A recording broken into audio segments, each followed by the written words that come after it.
Собранието како овластен носител на кампањата за референдумот има должност да ги информира граѓаните, а граѓаните имаат должност да гласаат, рече првиот човек на законодавниот дом Талат Џафери.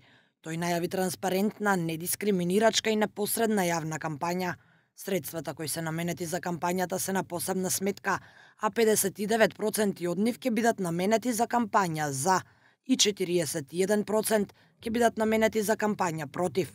Сите договори кои ќе бидат склучени со медиуми за потребите на кампањата ќе бидат јавно објавени на веб страната на Собранието, за да може секој граѓанин да ги види, рече Џафери. Како координативно тело ги повикуваме сите учесници во кампањата да се однесуваат соодветно, коректно, достојно, со цел граѓаните на Република Македонија да ја донесат вистинската одлука за европската иднина на државата.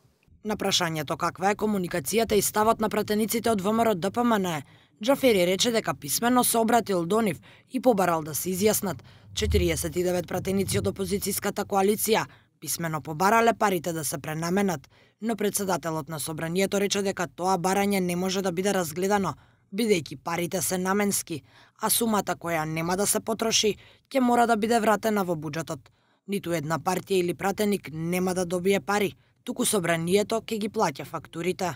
Собранието средствата наменски за кампањата или за пропагандата за референдумот не може да ги троши за други намени. Тие средства кои што нема да се истрошат ќе останат како средства непотрошени и се враќаат во буџетот на Република Македонија.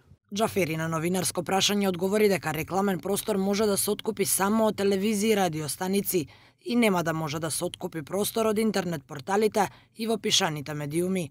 Вкупно 65 медиуми испратиле ценовници до ДИК до 10 август. Од буџетот за референдумската кампања се одвоени 80 милиони денари.